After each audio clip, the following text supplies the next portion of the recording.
Welcome back to Hot Rod Guy Garage, and this is going to be an episode on the Edelbrock 6 Smokies. Unfortunately, I had to cut my trip short, and we'll get into that a little later in this video. But I want you guys to enjoy the first 3 days, and I'm going to jump in somewhere in some small clips here and there and kind of explain what's going on and the experience I've had, and then I'll come back towards the end and we'll talk about it.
that's the end of day 0 for the 6 Smokies. There's quite a few cars out here. A lot of them's already left to go to their little motel rooms, but it's been a pretty nice old day. Right now is day 1.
Made it to the Parthenon.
Started day 2, official day 2.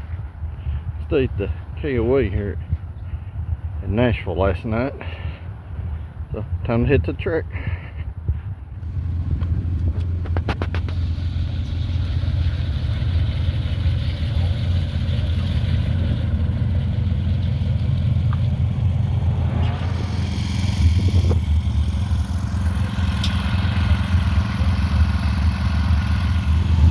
So this video is going to be a mess, because this is the Drag and Drive Live, guys. It is a mad rush.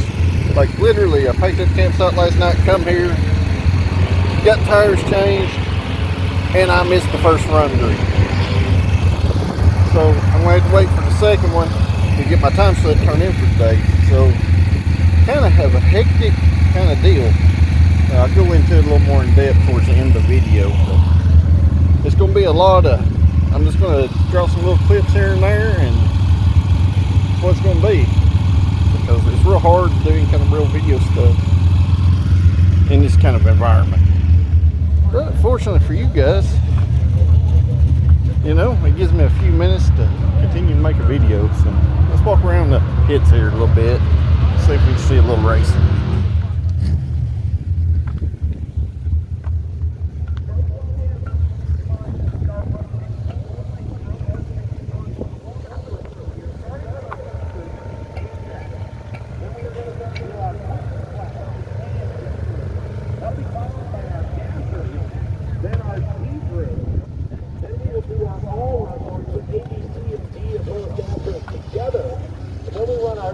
Our hard time group again.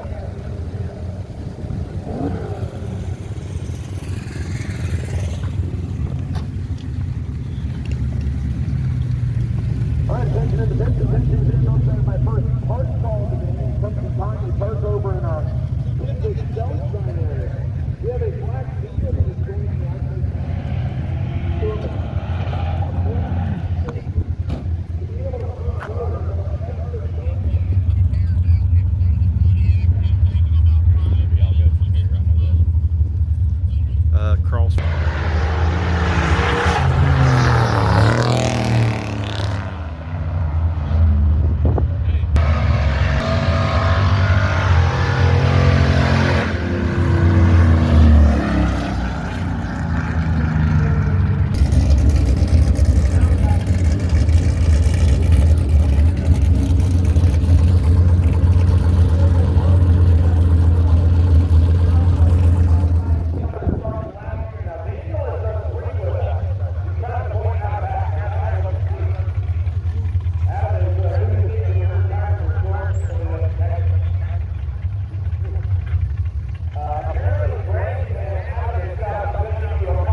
running, and y'all are gonna see a review video on very soon. And go check on my battery charger. Pick it back up from there. JB and Lars are here. JB's little shop at LP94. You'll probably see them kind of pop up in the background in the video here somewhere.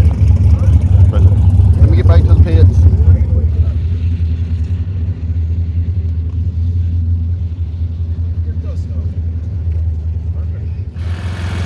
Our little Power Smart generator still doing well.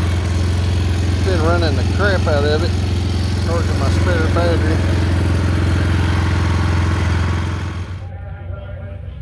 71 Ranchero over in the staging lanes over there. Got a really cool 71, 72 Model Ford truck in front of me. At this point, I've been sitting here about an hour in the staging lanes. Repeat of yesterday, which I didn't show you guys that, but it's quite miserable.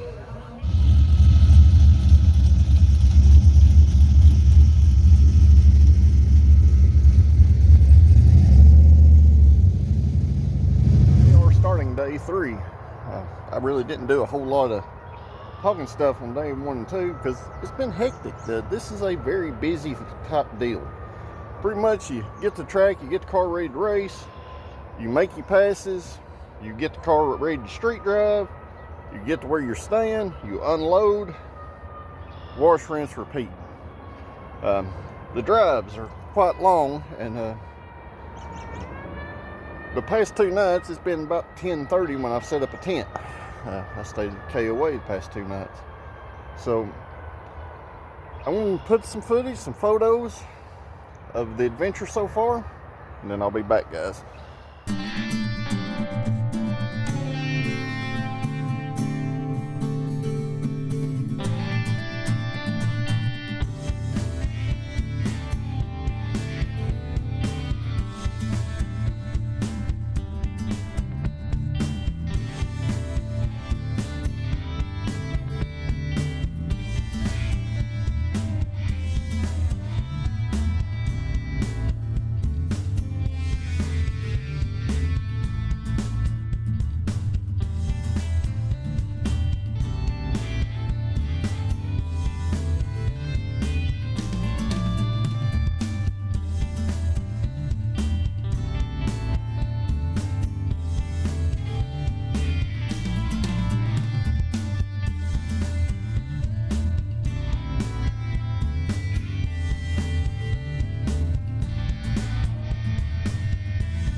All right, man. Thank you.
So that leaves us at day 4, where everybody is racing at Knoxville today, and the 66 is sitting here at the shop. So long story short, guys, I ran out of money. Nothing wrong with the car. I did try to run hot a little bit. I figured out it was my fan controller acting up, so I turned it all the way down where it came on with the switch, and the car run sub 180 degrees the rest of the way. But as far as money situation, it's a big stretch for me to try to do 2 events a year. The No Name Nationals, you know, it's just a 3 to 4 day event there. It's not a big deal. Don't usually cost me a whole lot of money. But with these being back to back within a few weeks of each other, it kind of put a financial strain on me, especially with making the changes to the car beforehand. Some things to know here: I have burnt right at $270 worth of fuel since I left the house Saturday on my way to Rocket City Dragway. So even though I left on day 3, technically I'd already been gone 4 days, and today would be the 5th day. So, you know, I camped at the track, I brought my own food, I tried to save as much money as I possibly could to try to stretch the funds as far as I could. And I remembered it was bill paying week. All my bills are pretty much due at the same time every month, and I just kind of let it slip my mind this time. When I opened up my banking app, I seen that we just didn't quite have enough. So I decided at Crossville I was hot and miserable, I was like, I'm close to home. Crossville's not about an hour and 45 minutes away from here, from the shop. And Knoxville's about 45 minutes. But I was going to have to set the tent up and camp at Knoxville and drive again at night. And it was just going to be another probably tank and a half of fuel, a fuel cell, to get to Knoxville. And that's where the concern comes. Because the rest of the route, I'm probably going to have another equal amount of the same amount of fuel cost. But I did learn a lot of things with this drag and drive. One, and I'll share this with you guys, you need a co-pilot. You need somebody to help you navigate. It is not an option. It is very hard to do by yourself. Much less load and unload a trailer every single day, twice a day, maybe 3 times a day, depending on how things go. Swapping tires back and forth, fuel stops, bathroom stops, things like that. And especially with this one-piece flip front end, I have opened the hood on this thing twice since I have been gone. One of the times was with a media guy from Sick the Mag, super nice guy. He helped me open it where he could take some pictures and stuff, and I checked over some things then. And then my buddy Bradley, which is the yellow and black Camaro you've seen previous in some of the pictures, his son helped me open it this second time, where I checked oil and stuff again. But other than that, guys, I've not even took the air cleaner off this car. I have literally put fuel in it, swapped tires out, and went on our way. So that also says a lot that we really didn't have no issues or problems, and the car done what it was supposed to do. Even though it didn't quite run the number that I wanted it to, it was still a big improvement on the motor over the 4L60E. Hopefully I can get the nitrous stuff straightened out here in the next couple weeks. It's really going to depend on how the financial deal goes. I do need to push heavier on the 65 to try to get it closer to being done, and I've got the 68 Charger down here in the lower bay that I've got to do a few little small things to. So that said, guys, this is probably about where I'm going to leave this video off. I had a decent time. I didn't have a bad time other than, you know, the struggles of trying to do stuff by yourself. That kind of weighed on me a little bit, but in general, I had a great time. Enjoyed watching the cars, enjoyed seeing all the cars, enjoyed riding with all the cars on the drive. And at all checkpoints and so on and forth. I really wish I could have finished it up. But sometimes it's just not in the cars that you play. So sometimes you get a winning hand, sometimes you get a losing hand, and this time we got a losing hand, and I had to step back and do adult things. So if you haven't yet, guys, make sure you like this video, share it with your friends. If you're not a subscriber, hit that subscribe button because it does help the channel grow and helps me bring you more videos like this and makes these events kind of possible. I'm not rich and don't make a ton off YouTube, but it does bring in just a little bit of money, and it does help with these projects and, you know, these kind of events and stuff. So if you are a subscriber, I greatly appreciate you guys, and I look forward to everybody's comments down below. And as always, guys, thank you for watching, and I'll see you at the next one.